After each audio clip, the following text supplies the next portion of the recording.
नमस्कार, radio money 9 पर आपका बहुत बहुत स्वागत है। मैं हूं आपके साथ अभिषेक गुप्ता और आप सुन रहे हैं कॉर्पोरेट सेंट्रल। सेबी के कौन से आदेश से बीएसई हुआ धड़ाम?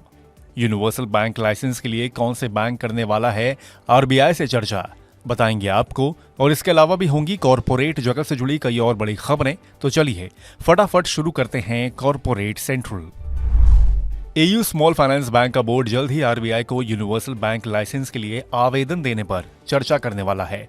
आरबीआई ने स्मॉल फाइनेंस बैंक के स्वैच्छिक रूप से यूनिवर्सल बैंकों में बदलने के लिए गाइडलाइंस जारी की हैं, जिसके मुताबिक 1000 करोड़ रुपए के नेटवर्थ और 2 वित्त वर्ष से मुनाफे वाले बैंक यूनिवर्सल बैंक में बदल सकते हैं। फिलहाल बैंक आरबीआई की शर्तों का अध्ययन कर रहा है और आवेदन के संबंध में अगली कार्रवाई के बारे में जल्द ही बोर्ड के साथ चर्चा करेगा। खबर के चलते आज एयू स्मॉल फाइनेंस बैंक का शेयर 7.5% की तेजी के साथ 645 रुपए पर बंद हुआ। बीएसई का शेयर आज करीब 18% फिसल कर 2612 रुपए 10 पैसे के लेवल पर पहुंच गया था। फरवरी 2017 में हुई लिस्टिंग के बाद ये शेयर में एक दिन की सबसे बड़ी गिरावट है। असल में सेबी ने बीते शुक्रवार की शाम को कम रेगुलेटरी फी भरने को लेकर बीएसई को एक चिट्ठी लिखी थी। आरबीआई की ओर से ऑप्शंस पर प्रीमियम के बजाय नोशनल वैल्यू पर कैलकुलेशन के हिसाब से रेगुलेटरी फीस का भुगतान के लिए कहा गया है। इस हिसाब से बीएसई को 165 रुपए की डिफरेंशियल फीस 15% ब्याज के साथ भुगतान करने का आदेश दिया गया है। कारोबार के अंत में बीएसई का शेयर आज करीब 13.5% की गिरावट के साथ 2783 रुपए के स्तर पर बंद हुआ। पतंजलि फूड्स अपनी पेरेंट कंपनी पतंजलि आयुर्वेद का नॉन फूड कारोबार खरीदने की तैयारी कर रही है। दरअसल पतंजलि फूड्स को अपनी पेरेंट कंपनी से नॉन फूड कारोबार के अधिग्रहण का प्रस्ताव मिला है। इस प्रस्ताव के आकलन के लिए कंपनी वैल्यूअर्स को नियुक्त करेगी। खबर के चलते आज पतंजलि फूड्स का शेयर करीब 1.5% गिरकर 1560 रुपए 95 पैसे के स्तर पर बंद हुआ। अपोलो हॉस्पिटल्स का शेयर आज करीब 8.5% गिरकर 5733 रुपए तक फिसल गया था। असल में कंपनी की अपोलो 24/7 वर्टिकल को मैनेज करने वाली सब्सिडियरी कंपनी अपोलो हेल्थ को यानी कि एएचएल में private equity investor advent international 16.9% हिस्सा 2475 करोड़ रुपए में खरीदेगी। ये डील 2 फेजेस में पूरी होगी, जिसमें एएचएल की ओर से 24 से 30 महीने में होलसेल फार्मा डिस्ट्रीब्यूटर कैमेट का खुद में विलय किया जाएगा। मर्जर के बाद नई कंपनी एडवेंट का 12.1% हिस्सा होगा। पर वैल्यूएशंस को लेकर चिंता से अपोलो हॉस्पिटल्स का शेयर करीब 4.5% गिरकर 5966 रुपए 90 पैसे पर बंद हुआ। सरकारी company Indian renewable energy development agency limited यानी कि एरेडा को सरकार से नवरत्न का दर्जा मिल गया है।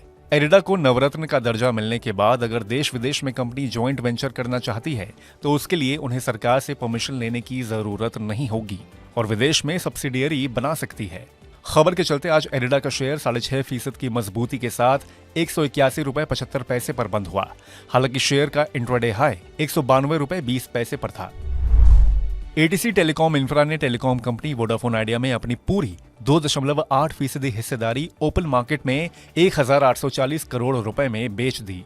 एनएसई पर मौजूद सौदे की जानकारी के अनुसार एटीसी ने वोडाफोन आइडिया के 144 करोड़ शेयर 12 रुपए 78 पैसे के औसत भाव पर बेचे हैं। इस खबर के चलते आज वोडाफोन आइडिया का शेयर 3.5% गिरकर 13 रुपए 50 पैसे पर बंद हुआ। हालांकि इंट्राडे में शेयर ने 14 रुपए 30 पैसे की ऊंचाई को भी छुआ था।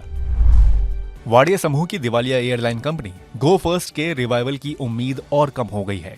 दरअसल पिछले शुक्रवार को दिल्ली हाई कोर्ट ने एविएशन रेगुलेटर डीजीसीए को 5 दिनों के अंदर कंपनी की ओर से लीज पर लिए गए सभी 54 विमानों के रजिस्ट्रेशन रद्द करने के निर्देश दिए हैं।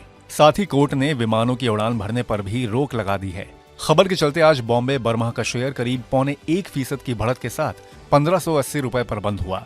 हालांकि इंट्राडे में शेयर 1557 रुपए 95 पैसे तक भी फिसल गया था। अदानी इंटरप्राइजेस की यूएस और यूरोप में करीब दर्जन भर निवेशकों के साथ $1 अरब की रकम जुटाने के लिए बातचीत चल रही है।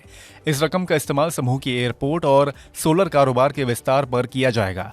खबर के चलते आज अदानी इंटरप्राइजेस का शेयर मामूली गिरावट के साथ 3080 रुपए पर बंद हुआ। हालांकि दिन के दौरान शेयर 3051 रुपए 50 पैसे तक भी फिसल गया था। इस्तीफे के ऐलान के कुछ ही दिनों बाद अब बंधन बैंक के एमडी और सीईओ चंद्रशेखर घोष बंधन फाइनेंशियल सर्विसेज में अपनी हिस्सेदारी बेच सकते हैं। घोष अपनी हिस्सेदारी बेचने को लेकर संभावनाएं तलाश रहे हैं, जिसमें प्रोमोटर ग्रुप की हिस्सेदारी का एक हिस्सा बेचना भी शामिल है। बंधन एम्प्लॉयज वेलफेयर ट्रस्ट समेत प्रोमोटर एंटिटीज की होल्डिंग कंपनी में 55% से ज्यादा हिस्सेदारी है। घोष 9 जुलाई 2024 को बंधन बैंक के एमडी और सीईओ की पोस्ट छोड़ देंगे। खबर के चलते आज बंधन बैंक का शेयर हल्की गिरावट के साथ 184 रुपए पर बंद हुआ। देश के सबसे बड़े बैंक एसबीआई को सरकार से येस बैंक की हिस्सेदारी बेचने की अनुमति मिल गई है। येस बैंक को बचाने के लिए सरकार के कहने पर स्टेट बैंक ने निवेश किया था और इस साल मार्च तक स्टेट बैंक को उस निवेश में बने रहना था, लेकिन अब एसबीआई को निवेश से बाहर होने की अनुमति मिल गई है। येस बैंक में एसबीआई का 25% से ज्यादा हिस्सा है। खबर के चलते आज येस बैंक का शेयर करीब 4% चढ़कर 27 रुपए 15 पैसे पर और एसबीआई का शेयर करीब 3% चढ़कर 825 रुपए पर बंद हुआ। प्राइवेट सेक्टर के दूसरे सबसे बड़े बैंक आईसीआईसीआई बैंक ने आज 1163 रुपए 45 पैसे की रिकॉर्ड ऊंचाई को छुआ। इस तरह बैंक का मार्केट कैपिटलाइजेशन पहली बार 8 लाख करोड़ रुपए के पार पहुंच गया है। मार्केट कैपिटलाइजेशन के लिहाज से रिलायंस इंडस्ट्रीज 19.8 लाख करोड़ रुपए के साथ देश की सबसे बड़ी कंपनी है। वीकेंड पर जारी चौथी तिमाही के मजबूत नतीजों के दम पर आज आईसीआईसीआई बैंक का शेयर करीब 4.5% की तेजी के साथ 1156 रुपए 40 पैसे पर बंद हुआ। तो आज के कॉर्पोरेट सेंट्रल में बस इतना ही। ये पॉडकास्ट आपके लिए लेकर आए हैं संदीप ग्रोवर। बाकी बिजनेस, पर्सनल फाइनेंस और कॉर्पोरेट जगत से जुड़ी और खबरों के लिए सुनते रहिए रेडियो मनी 9 और डाउनलोड कर लीजिए हमारे मनी 9 ऐप को। हमेशा की तरह मैं हूं आपके साथ अभिषेक गुप्ता। अभी लेता हूं विदा। धन्यवाद।